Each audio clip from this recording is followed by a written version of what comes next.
Bienvenue sur Maghreb Podcast, la voix du Maghreb, sans tabou et sans propagande. Bonjour à tous et bienvenue dans ce nouvel épisode de Maghreb Podcast. Je suis Antoine. Et je suis Camille. Aujourd'hui, nous entamons une série d'analyses sur un sujet qui redessine les équilibres en Méditerranée occidentale, la stratégie portuaire du Maroc. Depuis le début des années 2000, le royaume chérifien a lancé une transformation profonde de sa façade maritime. L'ambition est vaste, devenir un hub logistique incontournable, un pont entre l'Afrique, l'Europe et l'Asie. D'un point de vue géographique, le Maroc bénéficie d'une position stratégique au détroit de Gibraltar. Mais au-delà de la géographie, c'est une volonté politique forte qui a permis l'émergence de complexes comme Tanger Med. Certains experts soulignent que cette montée en puissance vise à intégrer le Maroc dans les chaînes de valeur mondiales. D'un autre côté, cette expansion soulève des questions sur la dynamique de concurrence régionale. En effet, cette ambition ne se limite pas au commerce. Elle s'inscrit dans une vision globale où les ports deviennent des leviers de développement économique, mais aussi des outils d'influence. Dans cette introduction, nous posons le cadre. Comment un pays peut-il transformer ses côtes en une plateforme de redistribution mondiale et quelles sont les implications de ce choix pour le Maghreb et ses partenaires ? Nous allons voir que derrière les grues et les conteneurs se cachent des enjeux de souveraineté et des stratégies de repositionnement face aux voisins espagnols et algériens. Dans cette deuxième partie, nous allons nous pencher sur le moteur de cette ambition, le complexe Tanger Med. Camille, si l'on remonte à la genèse du projet en 2003, l'idée semblait colossale, voire risquée pour certains observateurs internationaux de l'époque. Absolument, Antoine. Le pari était de transformer une zone géographiquement privilégiée, au détroit de Gibraltar, en un hub logistique de classe mondiale. Depuis le lancement opérationnel en 2007, l'évolution a été exponentielle. Avec l'extension Tanger Med 2, la capacité globale a été portée à 9 millions de containers équivalent 20 pieds, ou EVP. Ces chiffres sont impressionnants d'un point de vue purement technique. En 2023, le complexe a traité plus de 8,6 millions de containers, consolidant sa position de premier port de la Méditerranée et d'Afrique. Mais ce qui est particulièrement intéressant pour notre analyse, c'est la nature de ce trafic. En effet, le transbordement représente environ 85% de l'activité. Cela signifie que Tanger Med agit comme une plaque tournante où les marchandises sont transférées entre les grandes lignes maritimes, reliant l'Asie, l'Europe et les Amériques. Certains analystes soulignent que cette spécialisation permet de capter des flux qui autrement passeraient par les ports du sud de l'Europe. Au-delà du transport maritime, il y a la question de l'attraction des investissements directs étrangers, ou IDE. Le complexe ne se limite pas aux terminaux. Il est adossé à une zone franche industrielle qui a radicalement changé la donne pour la région du nord du Maroc. C'est un point crucial. L'écosystème Tanger Med Zones regroupe aujourd'hui plus de 1200 entreprises. Des secteurs comme l'automobile, avec l'usine Renault, ou l'aéronautique, ont trouvé là un environnement fiscal et logistique incitatif. On observe également un intérêt croissant de la part d'investisseurs chinois, notamment avec le projet de la cité technologique Tanger Tech. D'un point de vue neutre, on peut dire que c'est une stratégie d'intégration verticale réussie. Cependant, cette concentration de puissance économique à la pointe du pays pose la question de la dépendance des flux internationaux et de l'impact sur la concurrence régionale. C'est une observation pertinente. Si certains voient en Tanger Med un modèle de développement pour les pays émergents, d'autres experts s'interrogent sur la pression que ce géant exerce sur les équilibres portuaires voisins. Dans notre prochain segment, nous verrons justement comment ce succès influence les relations avec les enclaves espagnoles. Dans cette troisième partie, nous nous penchons sur un aspect crucial de la dynamique régionale, l'impact des mesures douanières marocaines sur les enclaves espagnoles de Ceuta et Melilla. C'est un sujet complexe, Antoine. Depuis 2018, le paysage économique de ces deux villes a radicalement changé suite à la décision du Maroc de mettre fin au commerce transfrontalier informel, souvent appelé commerce atypique. Certains analystes évaluaient ce flux de marchandises à près de 1,5 milliard d'euros par an. La fermeture unilatérale de la douane commerciale de Melilla en août 2018 a marqué le début d'une nouvelle ère de restrictions. D'un point de vue structurel, le Maroc justifie ces mesures par la nécessité de formaliser son économie et de protéger son industrie nationale contre la contrebande, qui, selon Rabat, freinait le développement des zones industrielles limitrophes, comme celle de Nador. À l'inverse, du côté espagnol, ces décisions sont souvent perçues comme une stratégie de pression économique. L'arrêt brutal de la circulation des biens a provoqué une baisse significative des revenus pour les commerçants locaux de Ceuta et Melilla. L'impact est particulièrement visible dans le secteur des services. Par exemple, l'interdiction d'importation de certains produits frais a directement touché la restauration et l'hôtellerie dans les enclaves, obligeant ces villes à s'approvisionner exclusivement depuis la péninsule ibérique, ce qui augmente les coûts. Il est intéressant de noter que cette situation force Ceuta et Melilla à repenser intégralement leur modèle économique. Elles tentent désormais de s'orienter vers le tourisme haut de gamme, les services technologiques ou les jeux en ligne pour compenser la perte du commerce de transit. C'est une transition difficile. D'un côté, le Maroc développe ses propres infrastructures, comme le port de Nador West Med, pour capter ces flux. De l'autre, les enclaves cherchent une plus grande intégration au sein de l'espace Schengen et de l'Union européenne pour assurer leur survie économique. En somme, ce qui était autrefois une zone de porosité économique est devenu un terrain de démonstration de souveraineté douanière, illustrant parfaitement comment les politiques portuaires et frontalières redéfinissent les équilibres locaux. Bienvenue dans ce 4e volet de notre série. Aujourd'hui, nous portons notre regard sur le détroit de Gibraltar, l'un des points de passage les plus stratégiques du commerce mondial, où une véritable redistribution des cartes maritimes s'opère. C'est exact, Antoine. Le cœur de cette mutation, c'est l'ascension fulgurante de Tanger Med. En moins de 2 décennies, ce complexe est passé d'un projet ambitieux à la première place des ports à containers en Méditerranée et en Afrique, traitant plus de 8 millions de conteneurs EVP. Cette croissance modifie nécessairement les équilibres avec les ports voisins. Si l'on compare avec Algeciras, en Espagne, on observe une forme de complémentarité, mais aussi une concurrence frontale pour le transbordement international. Certains analystes soulignent que Tanger Med capte désormais une part majeure des flux reliant l'Asie à l'Afrique de l'Ouest et à l'Amérique. D'un côté, cela stimule l'économie régionale, mais de l'autre, cela pose des défis majeurs pour les ports espagnols historiques. Parlons justement de l'impact sur les enclaves de Ceuta et Melilla. On observe une baisse significative du trafic commercial traditionnel dans ces zones. Comment les experts interprètent-ils ce phénomène ? Les avis divergent. D'un côté, certains y voient une stratégie délibérée de Rabat pour privilégier ses propres circuits douaniers et affaiblir l'attractivité économique des enclaves. D'un autre côté, les autorités marocaines mettent en avant la nécessité de moderniser et de formaliser le commerce transfrontalier pour lutter contre la contrebande. Et qu'en est-il de la perspective algérienne ? Avec le développement de ports comme Nador West Med ou Dakhla Atlantique, le Maroc semble vouloir verrouiller la façade atlantique et méditerranéenne. L'Algérie observe cette expansion avec attention. Bien que le pays dispose de ports importants comme Oran ou Alger, le manque d'intégration régionale limite les synergies. Certains experts suggèrent que cette compétition logistique pourrait isoler les infrastructures algériennes si elles ne s'adaptent pas à la nouvelle donne du transportement global. C'est donc une bataille pour devenir le hub incontournable. Le Maroc mise sur des zones franches et des investissements étrangers, notamment chinois avec la Tanger Tech City, pour ancrer ces flux durablement. Tout à fait. On n'est plus seulement dans le transport de marchandises, mais dans la création d'écosystèmes industriels intégrés. Cette redistribution des cartes maritimes redéfinit les rapports de force économiques en Afrique du Nord, faisant du détroit un laboratoire de la mondialisation contemporaine. Après avoir analysé l'impact global de Tanger Med, nous devons nous pencher sur son futur pendant oriental, le complexe Nador West Med. Ce projet est crucial pour comprendre la stratégie de rééquilibrage territorial du Maroc. Effectivement, Antoine. Situé dans la baie de Betoya, ce complexe portuaire et industriel est conçu sur le modèle de Tanger Med. L'idée est de transformer la région de l'Oriental, longtemps restée en marge du développement industriel du pays, en un nouveau moteur économique. Ce qui est particulièrement intéressant ici, c'est la fonction de contrepoids de ce port.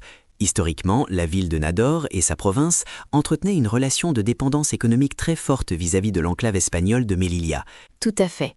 Pendant des décennies, une grande partie de l'activité locale reposait sur le commerce transfrontalier avec Melilla, incluant une part importante de commerce informel. Nador West Med vise à formaliser et à structurer cette économie. Certains observateurs soulignent que ce projet permet au Maroc de proposer une alternative crédible aux populations locales. En créant des milliers d'emplois dans la logistique et l'industrie, le besoin de se tourner vers l'enclave espagnole pour subsister diminue mécaniquement. D'un point de vue technique, Nador West Med se distingue aussi par sa spécialisation énergétique. En plus du transbordement de conteneurs, il est prévu pour devenir un hub de stockage de produits pétroliers et, à terme, d'hydrogène vert. C'est un point clé. En diversifiant les capacités portuaires, le pays ne se contente pas de concurrencer les ports voisins. Il cherche à sécuriser ses propres approvisionnements tout en attirant des investissements directs étrangers dans une zone autrefois délaissée. En somme, Nador West Med n'est pas seulement un port de plus. C'est un outil de souveraineté économique qui vise à intégrer l'oriental dans les flux mondiaux tout en redéfinissant les rapports de force locaux avec Melilla. Après avoir exploré l'impact sur la Méditerranée, nous devons nous tourner vers le sud, où le Maroc déploie une stratégie tout aussi ambitieuse, l'initiative atlantique pour le Sahel. C'est un projet qui a capté l'attention des observateurs internationaux. Rabat propose concrètement aux pays enclavés comme le Mali, le Niger et le Burkina Faso d'utiliser ces infrastructures portuaires et routières pour accéder à l'océan Atlantique. D'un certain point de vue, cette initiative est présentée comme un acte de solidarité régionale visant à désenclaver des économies fragiles. En offrant un débouché maritime via le futur port de Dakhla Atlantique, le Maroc se positionne comme un partenaire de développement incontournable. D'un autre côté, certains analystes géopolitiques y voient une manœuvre habile pour concurrencer l'influence traditionnelle d'autres puissances régionales dans le Sahel. En créant ce corridor, le Maroc propose une alternative structurelle aux routes passant par l'Algérie ou les ports du golfe de Guinée. Il faut aussi mentionner les défis techniques et sécuritaires. Certains experts s'interrogent sur la faisabilité de tels corridors logistiques dans une zone marquée par une forte instabilité et des menaces terroristes persistantes. C'est un point crucial. Si certains louent la vision de long terme qui lie la stabilité économique à la sécurité, d'autres soulignent que sans une sécurisation physique des routes, le projet de Dakhla pourrait rester un hub isolé. Néanmoins, l'adhésion rapide de plusieurs ministres des Affaires étrangères du Sahel à cette proposition montre un intérêt réel pour une diversification des accès maritimes, loin des tensions politiques habituelles. En somme, cette initiative déplace le centre de gravité de la diplomatie marocaine vers l'Atlantique, transformant une contrainte géographique en un levier d'intégration pour tout le bloc sahélien. Après avoir analysé le nord, portons notre regard vers le sud, où le projet de Dakhla Atlantique s'annonce comme un tournant majeur pour la région. Absolument, Antoine. Ce port en eau profonde, situé à environ 40 km au nord de la ville de Dakhla, est conçu sur le modèle de Tanger Med. L'objectif affiché est d'en faire un hub logistique et industriel de premier plan pour l'Afrique de l'Ouest. C'est un investissement massif qui dépasse les 2 milliards de dollars. Au-delà de l'infrastructure, il s'agit d'ancrer économiquement les provinces sahariennes au reste du royaume et au continent. Certains analystes soulignent que ce port est la pièce maîtresse de l'initiative atlantique proposée par le Maroc. Cette stratégie vise à offrir aux pays enclavés du Sahel, comme le Mali, le Niger, le Tchad et le Burkina Faso, un accès direct à l'océan. D'un point de vue géopolitique, c'est une manœuvre de désenclavement. Pour ces pays, cela représente une alternative aux routes passant par le Sénégal ou la Côte d'Ivoire, et cela réduit leur dépendance historique vis-à-vis de certains voisins. Toutefois, ce projet ne fait pas l'unanimité. Étant situé dans le territoire disputé du Sahara occidental, le développement de Dakhla Atlantique est perçu par certains comme une manière pour Rabat de consolider sa souveraineté par le fait accompli économique. D'un autre côté, les partisans du projet mettent en avant les retombées sociales et la création d'emplois pour les populations locales, ainsi que l'intégration des chaînes de valeur régionales, notamment dans la pêche et l'industrie minière. Il faut aussi mentionner la concurrence régionale. La montée en puissance de Dakhla pourrait potentiellement faire de l'ombre au port de Nouadhibou en Mauritanie voisine, modifiant ainsi l'équilibre commercial dans cette zone de l'Atlantique. C'est une véritable redéfinition des routes commerciales. En connectant le Sahel à l'Atlantique, le Maroc espère transformer une zone de tension en un corridor économique dynamique. Le défi reste la stabilité sécuritaire de ces routes terrestres à travers le Sahara et le Sahel. Si le port est un outil puissant, son succès dépendra de la fluidité et de la sécurité des échanges à travers les frontières. Dans ce 8e volet, nous abordons un aspect crucial de la rivalité régionale, la bataille pour les corridors énergétiques. C'est un domaine où la géographie et l'ingénierie se rencontrent pour redessiner les équilibres de pouvoir. Absolument, Antoine. Le point focal de cette compétition est sans doute le projet de gazoduc Nigeria-Maroc, souvent abrégé NMGP.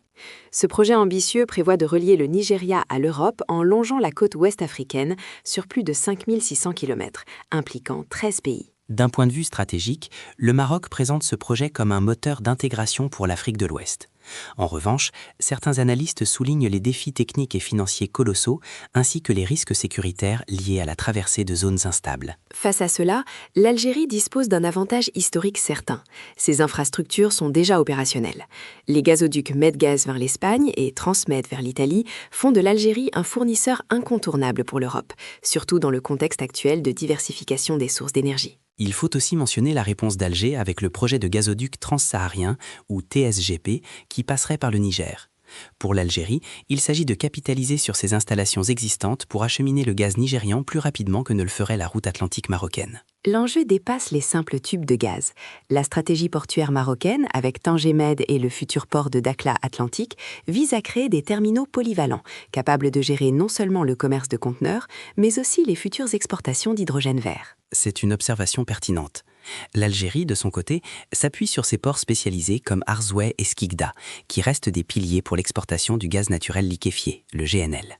Cette capacité de liquéfaction offre une flexibilité que les gazoducs fixes n'ont pas. Certains observateurs notent que le Maroc utilise son initiative atlantique pour offrir aux pays enclavés du Sahel un accès à l'océan, ce qui pourrait potentiellement détourner certains flux commerciaux qui transitaient traditionnellement vers le nord via l'Algérie. D'un autre côté, l'Algérie cherche à renforcer son propre corridor transsaharien routier pour relier Alger à Lagos. On assiste donc à une véritable course pour devenir le pont logistique et énergétique entre l'Afrique subsaharienne et la Méditerranée. En conclusion, alors que le Maroc mise sur une expansion vers l'Atlantique et de nouveaux partenariats régionaux, l'Algérie consolide sa position de hub énergétique méditerranéen établi. Deux visions qui, bien qu'opposées, soulignent l'importance vitale du Maghreb dans la sécurité énergétique de demain. Camille, nous avons vu comment le Maroc déploie ses pions, mais il serait réducteur de penser qu'Alger observe cette montée en puissance sans réagir. L'Algérie a entamé sa propre mue stratégique pour ne pas se laisser distancer sur l'échiquier régional. C'est exact. Sur le plan des infrastructures, la réponse la plus emblématique est sans doute le projet du port d'El Hamdania à Cherchell. Conçu pour être un port en eau profonde, il a pour ambition de devenir un carrefour majeur entre la Méditerranée et l'Afrique subsaharienne, un concurrent direct aux capacités de transbordement de Tangimed. Certains experts soulignent que ce projet, qui bénéficie de l'intérêt de partenaires chinois, est vital pour l'Algérie. L'idée est de transformer le pays en un corridor logistique, notamment via la route transsaharienne, pour offrir une alternative aux flux contrôlés par Rabat. Mais la stratégie algérienne ne s'arrête pas au béton et aux grues.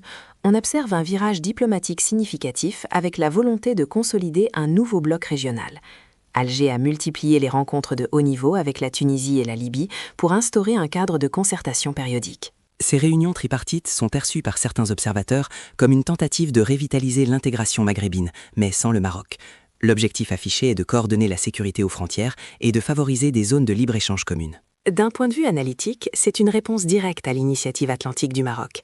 Alger cherche à sécuriser son influence sur son flanc est et sud en proposant une coopération structurée à ses voisins pour contrer l'isolement que pourrait induire la stratégie portuaire marocaine. On assiste donc à une véritable bataille des axes. D'un côté, une vision marocaine tournée vers l'Atlantique et le grand large, de l'autre, une approche algérienne qui tente de solidifier le bloc central du Maghreb tout en modernisant ses capacités maritimes. Dans cette 10e partie, nous bifurquons vers une dimension plus prospective, mais tout aussi stratégique de la politique portuaire marocaine, son rôle de pivot dans la transition énergétique mondiale et plus particulièrement dans la filière de l'hydrogène vert. C'est un virage fascinant, Antoine. Si Tangimed a été conçu pour les conteneurs, les nouveaux projets comme Nador Westmed sont pensés dès l'origine pour devenir des hubs énergétiques. L'objectif affiché par Rabat est de capter une part significative du marché européen de l'énergie propre. D'un point de vue géographique, les arguments sont solides. Le Maroc bénéficie d'une exposition solaire et de couloirs de vent exceptionnels. Mais pour exporter cette énergie vers l'Union européenne, la logistique portuaire est le maillon indispensable de la chaîne de valeur. Exactement. Certains experts soulignent que la transformation de l'hydrogène en ammoniac vert pour le transport maritime nécessite des infrastructures industrielles lourdes, directement connectées au quai. C'est ici que l'intégration entre zones industrielles et zones portuaires prend tout son sens. D'un autre côté, cette ambition place le Maroc en concurrence directe avec d'autres acteurs régionaux. L'Algérie, par exemple, dispose déjà d'un réseau de gazoducs vers l'Europe qu'elle pourrait, selon certaines études techniques, adapter pour transporter de l'hydrogène à l'avenir. C'est un point crucial. Alors que le Maroc mise sur une stratégie maritime et portuaire pour l'exportation, d'autres acteurs pourraient privilégier les infrastructures terrestres existantes. C'est une véritable course à la norme et à l'infrastructure qui se joue en Méditerranée occidentale. Il faut aussi mentionner les défis. La production d'hydrogène vert est extrêmement gourmande en eau douce. Pour un pays faisant face au stress hydrique, cela impose de coupler les sites de production à des usines de dessalement, souvent situées à proximité immédiate des grands complexes portuaires. Certains analystes y voient une synergie parfaite. Le port devient un écosystème complet produisant de l'eau, de l'énergie et des services logistiques. D'autres, plus prudents, s'interrogent sur le coût réel de ces investissements et sur la dépendance technologique vis-à-vis des partenaires européens ou asiatiques. En somme, le port ne sert plus seulement à faire transiter des marchandises, il devient une plateforme de transformation industrielle. Pour l'Europe, c'est une opportunité de diversifier ses sources d'approvisionnement énergétique, loin de la dépendance aux hydrocarbures russes ou moyen-orientaux. C'est une nouvelle forme de diplomatie énergétique. En s'intégrant ainsi dans la chaîne de valeur européenne, le Maroc cherche à rendre ses infrastructures portuaires non seulement utiles commercialement, mais vitales pour la sécurité énergétique du continent voisin. Après avoir détaillé les ambitions infrastructurelles du Maroc, il est essentiel d'aborder la question des équilibres régionaux. Cette montée en puissance portuaire ne se fait pas dans un vide diplomatique, et certains analystes y voient un risque de déstabilisation pour le Maghreb. Absolument, Antoine. Ce que nous observons, c'est l'émergence d'une forme de guerre froide économique. D'un côté, le Maroc utilise ses ports comme des leviers de souveraineté, notamment vis-à-vis de Ceuta et Melilla. De l'autre, l'Espagne et l'Algérie perçoivent ces mouvements comme des tentatives d'asphyxie ou de marginalisation. C'est particulièrement visible dans ce que certains appellent la zone grise. En fermant les douanes commerciales ou en réorientant les flux vers Tanger Med, Rabat modifie le statu quo sans recours à la force militaire, mais avec un impact social et économique très lourd pour les populations locales des enclaves. Et cette stratégie alimente une méfiance réciproque. Pour l'Espagne, la gestion des flux migratoires devient parfois une variable d'ajustement dans ces tensions économiques. On voit bien que l'économie portuaire devient un outil de pression diplomatique directe. Concernant la relation avec l'Algérie, la situation est tout aussi complexe. Le développement du port de Dakhla et l'initiative atlantique pour les pays du Sahel sont perçus à Alger comme une manœuvre pour contourner l'influence algérienne en Afrique subsaharienne. On est dans une logique de jeu à somme nulle. C'est le point critique. Au lieu d'une intégration régionale qui profiterait à tous, la rivalité pour le contrôle des routes maritimes et énergétiques semble creuser le fossé. Le risque, c'est que cette compétition économique n'entraîne une course aux armements ou une rupture totale des canaux de communication. Certains experts craignent en effet que l'absence de coopération ne transforme la Méditerranée occidentale en une zone de friction permanente, où chaque nouveau quai construit est perçu comme une menace par le voisin. L'enjeu pour les années à venir sera de voir si ces puissances peuvent transformer cette rivalité en une émulation constructive, ou si le Maghreb restera l'une des régions les moins intégrées économiquement au monde à cause de ces tensions géopolitiques. Nous voici arrivés au terme de notre série sur les dynamiques portuaires en Afrique du Nord. Au fil de nos épisodes, nous avons vu comment la logistique est passée d'un simple outil technique à un levier de puissance géopolitique majeur pour les pays du Maghreb. Absolument, Antoine. Ce que nous observons aujourd'hui, c'est l'émergence d'un nouvel ordre logistique. D'un côté, le Maroc a réussi à transformer sa façade maritime en un hub mondial, avec Tanger Med, influençant directement l'avenir économique de Ceuta et Melilla. De l'autre, l'Algérie tente de mobiliser ses ressources énergétiques et ses nouveaux projets portuaires pour ne pas rester en marge de ces flux mondiaux. Cette compétition, bien que source de tensions réelles, a également forcé une modernisation accélérée des infrastructures. Le passage d'une économie de rente ou de transit passif à une stratégie de hubs actifs redessine les cartes. Les experts sont toutefois partagés. Certains y voient le risque d'une fragmentation accrue de la région, tandis que d'autres espèrent que la réalité économique finira par imposer une forme de coordination. Il est vrai que l'intégration économique maghrébine reste le grand défi. Pour l'instant, la logique de compétition l'emporte sur celle de la complémentarité. Les corridors vers l'Afrique subsaharienne, qu'ils soient marocains ou algériens, montrent que le Maghreb se pense désormais comme une porte d'entrée continentale, et non plus seulement comme une périphérie de l'Europe. En conclusion, si les ports sont devenus des forteresses économiques, ils restent des points de contact avec le reste du monde. L'équilibre futur de la région dépendra de la manière dont ces puissances géreront leurs ambitions territoriales face aux nécessités du commerce global. Merci à tous de nous avoir suivis dans cette analyse sur Maghreb Podcast. Nous espérons que cet éclairage vous aura permis de mieux saisir les enjeux complexes qui se jouent sur les rives de la Méditerranée et de